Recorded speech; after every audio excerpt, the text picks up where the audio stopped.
This video was sponsored by Skillshare. The first 1,000 people who click the link in my description can claim a 1-month free trial to Skillshare Premium. Hi! So, how the hell do I explain this? Well, okay, so I suffer from anxiety sometimes, especially when I'm stressed, and when I get anxiety, for obvious reasons, I can't really sleep. And when I can't sleep, I become deranged, lose my grip on reality. I certainly lose my ability to work, which is one of the reasons there hasn't been that many videos on this channel lately. But in my derangement, though I cannot work, paradoxically I can sometimes do other things. Sometimes I can draw, sometimes I can clean my entire apartment in under 2 hours, sometimes I can reorganize my bookshelves by author, title, and subject. In this recent bout of anxiety and sleep deprivation, I found that I could do another thing.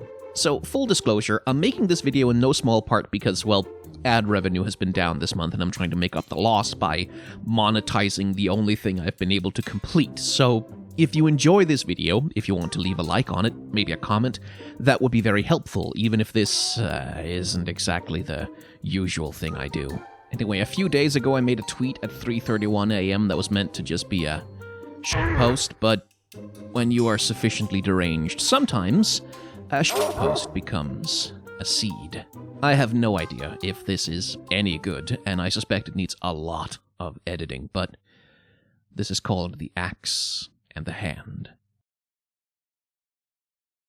The poets call it berserk, but the warriors do not give it a name, for fear that naming it will make it follow you home, like a wolf fed carelessly.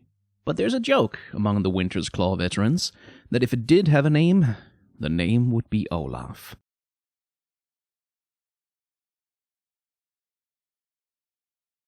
The axe comes down, and the half-beast screams as blood sprays across the snow. There's the voice of a woman in there somewhere, beneath the fur and bones. Maybe the pain reminds her of when she was a person. Maybe. Olaf twists the handle, levers his weight around it, and brings the other axe down in a lethal arc, and it catches her in the arm, biting deep into leathery skin. The beast heaves backwards, pulling itself to its towering height, and hauls Olaf into the air. He tumbles and lands collarbone first on the hard ice with a sickening crunch. If something's broken, he doesn't show it. He rolls as a mangled claw tears into the ice where his head was. Another claw catches him in the side, raking bloody trails across his skin and dragging him into a lethal bear hug. The creature closes all 5 of its limbs around him like teeth to crush him and leans its head towards him. In the hollow of its yawning skull mouth, a barely human face emerges with a neck like a snake, striking at his helmet. It strikes once, twice, and then, with a sudden burst of speed, Olaf tears his arms out of the crush and grabs the creature by the antlers. He pulls its head down over his body, helmet first, driving the face back into the creature's gullet with a horrible squelch. The creature chokes and its grip releases, and Olaf finds purchase with 1 foot on its lower jaw. He braces his arms against the upper jaw and pushes. Its fangs dig deep into his hands, but the mouth is forced wide open, straining against the hinge of its jaw. He pushes, and the hinge gives way with a crunch. He pushes, and the neck begins to tear. He pushes, and the front of the beast tears open from the jaw to the belly, ripping open like a sack and soaking everything in black and rancid blood. The creature begins to collapse, gurgling, roaring in its death throes, and Olaf wrenches it around, tumbling on top of it into the snow. His eyes are unfocused, staring at nothing through dilated pupils, and he breathes like a horse in full gallop. He wrenches an axe out of the hide of the thing and reaches for the other, when with a scream the open wound of the beast bursts like a pustule, and in the spray of gore another monstrosity emerges from the husk and tackles him to the ground. It howls like a banshee, and its ragged and sinewy limbs flail claws against the warrior, tearing bloody furrows through his unprotected flesh. Olaf's axe comes around and hacks into the side of the thing. Its claw punctures his lung, his axe takes off its arm. Its teeth dig into his neck, and he breaks its leg with a foot. They tumble over each other, battering through the snowdrifts, ripping flesh and crushing limbs, and the creature screams and screams and screams and screams until, with a sudden crack, it goes silent. With effort, the warrior pushes the creature off him, its broken neck lolling horribly off its body, and sits up in the snow. He picks his axe up off the ground and rises unsteadily to his feet. He's soaked with blood, his human crimson intermixing with the stinging acid black of the monster, and with every step he takes, more of him pours out of wounds and holes, spilling onto the ice and melting it briefly before hardening in the chill. He makes it 6 steps, and then the world goes dark.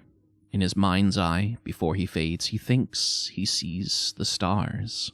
And on the frozen ground of the Freljord, for just a moment, he feels warm.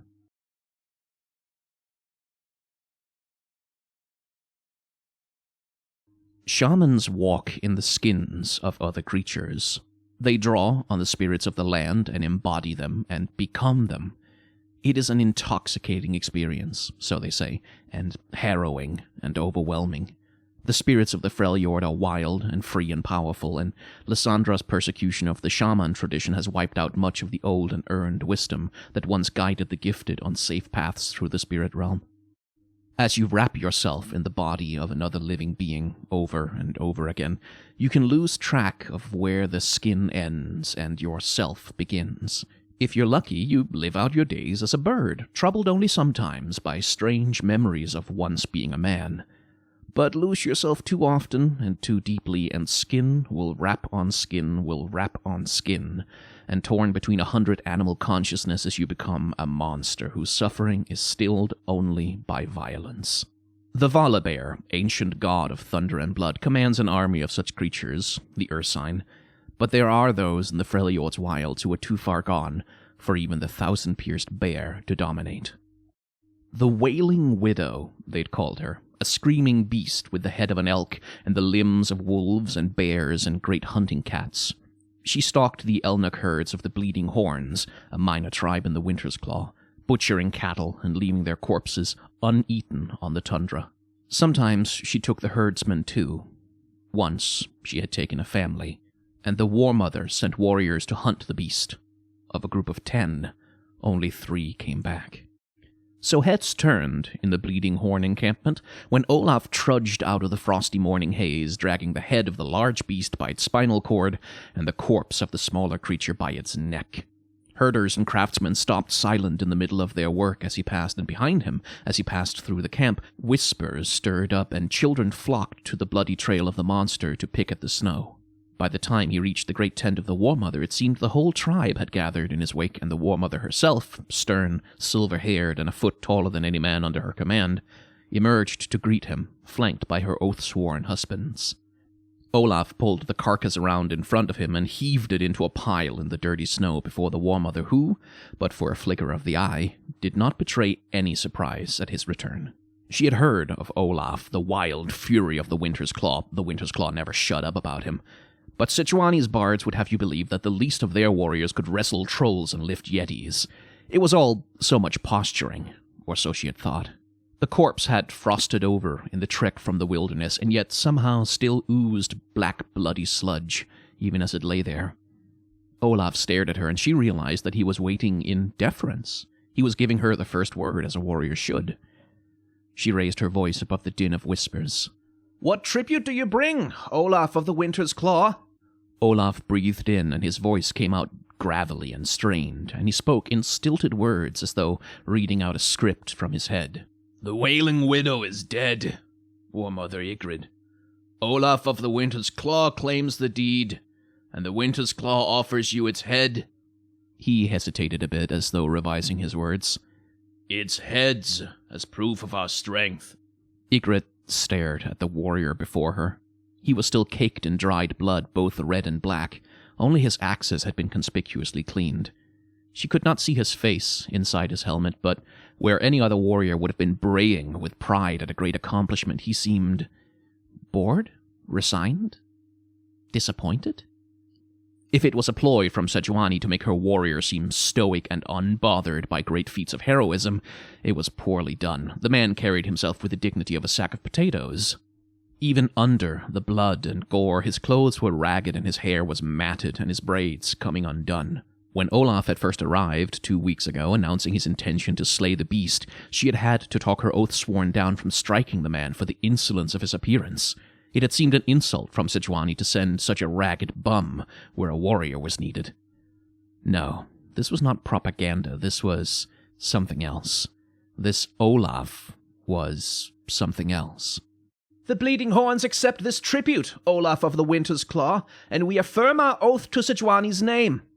We feast tonight in your glory, and your deed will be honored by our bards. It was a grandiose offer. Truth be known, the Horns could not muster a feast for anyone. The widow had depleted their herds, but tradition demanded it. Olaf shifted slightly. My war mother calls me home, he said, that monotone recitation again. And I must answer.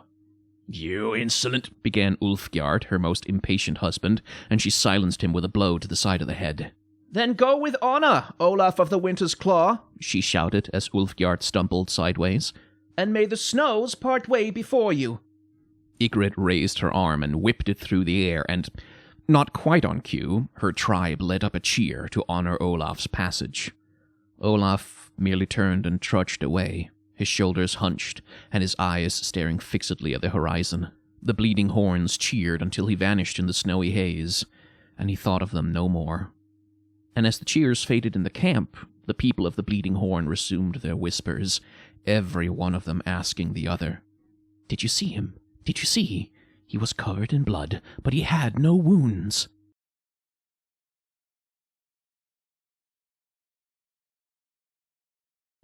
The kettle barely had time to whistle on the fire before a gentle hand lifted it off the heat and poured it into 2 cups, and a sweet scent of chamomile spread up from the tea leaves inside. The cups were lifted into saucers, the saucers onto a tray, and the tray from the kitchen to a little oaken table in the living room, upon which a solitary blue flower sat in a vase. By the wall, a hearth filled the room with dry heat, and the gentle crackling of firewood rumbled happily against the whining of the wind outside. The snow was coming down heavily, and great heaping piles of it insulated the little cabin against the brutal winter. On a little perch, hanging from the ceiling, sat several birds sleeping. In the windowsills were pots full of herbs and flavorful grasses, and in a chair, snuggled together on a thick fur, a mother cat and her 3 kittens purred contentedly in a pile. The oven was opened, and a small tray of biscuits emerged, still soft and a little moist, steam rising off them in little waves, along with the smell of caramelized sugar and cinnamon. Plates were brought out to the table, a little chair pulled out of the corner, and a pillow put on it for sitting, and then, finally, almost as an afterthought, the latch and lock of the door was undone gently, letting cold air seep in around the edges just before... Bang! The door of the cabin flew open, and Olaf, having expected more assistance when he kicked the door down, stumbled forward in a flurry of snow and caught himself on the door handle as one of his axes clattered across the floorboards. The birds scattered from their perches and fled to the kitchen, and the cat and her kittens dashed from the chair to hide under the bed.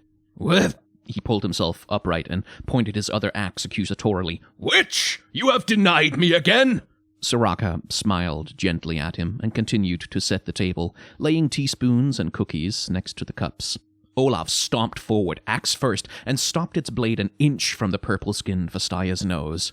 He glowered at her, eyes like wildfire. "I had my death! I had found a beast to match me! I had found my glorious end! Olaf the beast slayer! Olaf the mighty! They would have sung of me till the ice takes all!" "And so they will, still," said Soraka. Her voice was quiet, but somehow cut through the roar of the blizzard outside, and she strode past the irate warrior and with a push closed the door behind him. His axe swiveled and followed her as though magnetized, dipping down as she bent over to pick up his other axe and place it primly next to the door. She then took a broom from beside the chair and swept the snow before the fire, where it melted and began to steam away. "Are you going to point your axe at me all night, Olaf? Or will you sit down and have a cookie?" Olaf didn't lower the blade, but stepped out of her way like a fighter circling an opponent as she moved past him to sit down at the little table. She patted the chair next to her with infuriating serenity. "Why do you haunt me, witch?" "Whatever do you mean, dear Olaf?" said Soraka, taking a bite out of her cookie. "It is your magic. I know it. Star sorcery. I battled the Wailing Widow to my death, and I felt its cold hand close around me, and you..." He spat the words. "You spared me." "It wasn't your time yet." "The warrior makes his time. I've made mine. Thrice over I have made it. I slew the worms of the iron wastes, and they strangled me. I wrestled the mad boar of Naljak, and it gored me, and now the wailing widow. 3 times I made my glory, and you took it from me. What do you want, witch? What do you want from Olaf? The axe trembled imperceptibly in his clenched hand, whose knuckles were turning white with fury. Me? Oh, I want nothing, said Soraka, stirring her cup. It is the Freljord that needs you. She's asking you to stay. The spirits? Olaf choked, incredulous. The gods? Who is it then? Who demands the fealty of Olaf? No, none of them. It's not so simple. It's... Soraka paused and looked out of the window at the blizzard raging outside as though listening. She says you still have more to do before the end. I know my end, Olaf growled. I saw it in the scrying bones. I have heard it from every soothsayer. I will not have it. I will not have it. Olaf will be remembered as a warrior. Soraka took a sip of her tea, set the cup down with a delicate clink, and sighed. Yes, he will, she said. Yes, he will. And she slowly rose up and grasped the blade of his axe still leveled at her. Her palm closed around it, her delicate fingers locked on the sides, and she started pushing it. And Olaf found that he could not resist it. He braced his arm and pushed, but it was like resisting a glacier. The axe began to lower, slowly, as though falling in slow motion. And Olaf, grunting like a boar and pulling against it, found his knees begin to buckle against the movement. Around the edge of the axe, red blood blossomed from Soraka's palm and dripped down the blade to spatter on the floor, where Olaf thought, for a moment, he could see a golden glow like fire within the droplets. Soraka moved past the axe, still holding it, and stepped closer, fixing the warrior with golden eyes, and as her hand lowered the axe, she began to kneel and pull Olaf along with her. And she spoke. Olaf will be remembered, not just as a warrior, but the savior of the Freljord. Her voice began to echo as though in a great vaulted hall. He will be remembered as the bulwark that held the tide when no other dam would do. He will be remembered as foe-slayer and beast-bane, and he who stood alone. He will be remembered in songs and poems and nighttime legends.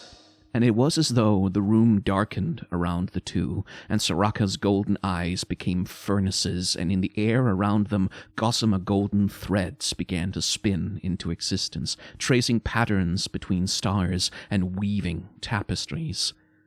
And Olaf thought he saw himself there, standing on a mountain of fallen foes with unspeakable proportions, bloodied and glorious, the warrior he always thought he would be. There is a battle coming such as you have never known, son of man.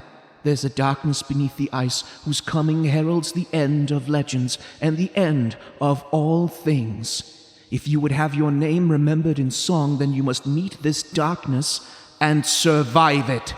The axe lowered past Soraka's hip, and its edge caught her dress and slid it open, revealing her slender thigh and the cloven-hoofed feet, which gently slid closer to Olaf. And as the axe reached the floorboards and began to bury into them, as softly as though sliding into snow, Soraka with her free hand lifted Olaf's chin, and with the bloodied hand pulled his fingers off the handle of the axe. Olaf will be remembered, she said, and the golden thread began to fade, and the crackle of the fire came back, and she lifted his hand and gently placed it at his side, while pushing him back into a standing position. But before he is remembered in glorious death, do you not think he should be allowed just a moment to live? She looked at her bloody hand and huffed, "Oh, such a mess I make." And she lifted it to her face and licked the cut clean, which had seemingly closed already. She took Olaf's bloodied hand and began to wipe it clean on her apron, leaving red stains across her clothes, and she looked him in the eyes again. A moment to live, Olaf. A moment in time where you are not chasing the end of your legend, but savoring the living of it. Olaf stood, stiff and silent as an oak, and didn't resist her when she led him to her armchair and sat down. She pulled him gently, and met no resistance, down to his knees before her, and she slid her hands up his shoulders and gently lifted the helmet from his head. His face was haggard and gaunt, and his eyes puffy and dark and rimmed with red, and his hair hung about it in mats and tufts. He looked tired beyond his years, and desperate, and he stared at her impassively, breathing deeply, not moving a muscle. "Oh, look at you," she said, and beckoned him. She pushed his head gently into her lap, one thigh naked from the torn skirt, and, taking a brush from the drawers beside the chair, she began to comb his hair, pulling softly at the strands, unraveling the knots one by one, and running her fingers through the untangled mats. He breathed heavily, like a dog before a bonfire, and slowly, and without meaning to, his muscles began to soften, and his body untensed, and he let himself sink by inches into the warmth. And for a moment, just one moment, he was Olaf the man, and forgot about the legend.